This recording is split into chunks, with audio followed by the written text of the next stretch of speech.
இஸ்லாமியர்களின் தியாக திருநாளான பக்ரீத் பண்டிகை நாடு முழுவதும் உற்சாகமாக கொண்டாடப்பட்டு வருகிறது. இஸ்லாமியர்களின் முக்கிய பண்டிகைகளில் ஒன்றான பக்ரீத் பண்டிகை நாடு முழுவதும் கொண்டாடப்பட்டு வருகிறது. பள்ளிவாசல்கள் மற்றும் திறந்தவெளி மைதானங்களில் பல்லாயிரக்கணக்கான இஸ்லாமியர்கள் புத்தாடை அணிந்து சிறப்பு தொழுகையில் ஈடுபட்டனர். அனைத்து சமூக மக்களும் ஒற்றுமையுடன் அமைதியோடு வாழவும் நாட்டில் அமைதி நிலவவும் பிரார்த்தனை மேற்கொண்டனர். தொழுகை முடிந்ததும் தங்களது அன்பை பரிமாறிக்கொள்ளும் வகையில் ஒருவரை ஒருவர் ஆரத்தழுவி தங்களது பக்ரீத் வாழ்த்துக்களை தெரிவித்துக் கொண்டனர்.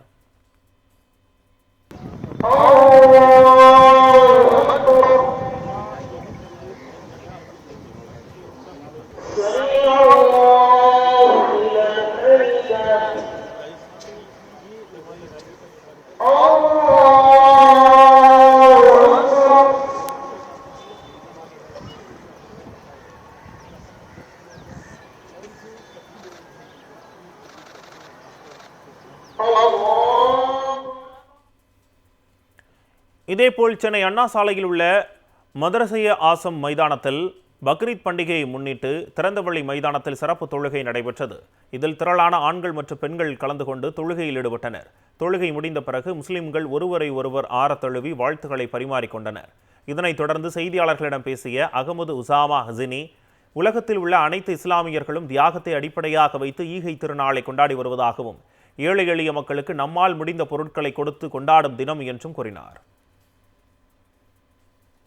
முஸ்லீம்கள் எல்லாரும் ஒன்று திரண்டு இந்த தியாகத்தினால் பிறகு நம்ம ஒன்றா தொழுதுருக்கிறோம்.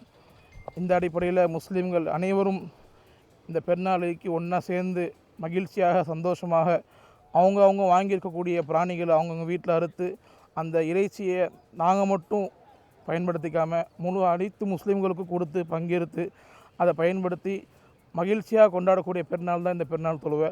அந்த அடிப்படையில் இந்த இடத்துல நம்ம இந்த வருஷம் தியாகத்தினால் தொழுகையை தொழுதுருக்கிறோம். திருவண்ணாமலை மலரூர்பேட்டை சாலையில் அமைந்துள்ள ஈக்தா மைதானத்தில் பக்ரீத் பண்டிகையொட்டி இஸ்லாமியர்கள் சிறப்பு தொழுகையில் ஈடுபட்டனர். இதனைத் தொடர்ந்து ஈக்தா மைதானத்தில் உள்ள சமாதியில் மறைந்த உறவினர்களுக்கு மலர் தூவி மரியாதை செலுத்தினர். இதேபோல் திருவண்ணாமலை அவலூர்பேட்டை சாலை மற்றும் பாவாஜி நகரில் உள்ள ஈக்தா மைதானத்தில் இஸ்லாமியர்களின் சிறப்பு தொழுகையில் 5000த்திற்கும் மேற்பட்ட இஸ்லாமியர்கள் தொழுகையில் ஈடுபட்டனர்.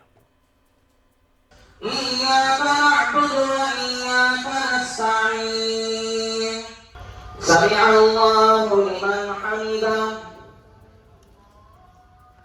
الله أكبر السلام عليكم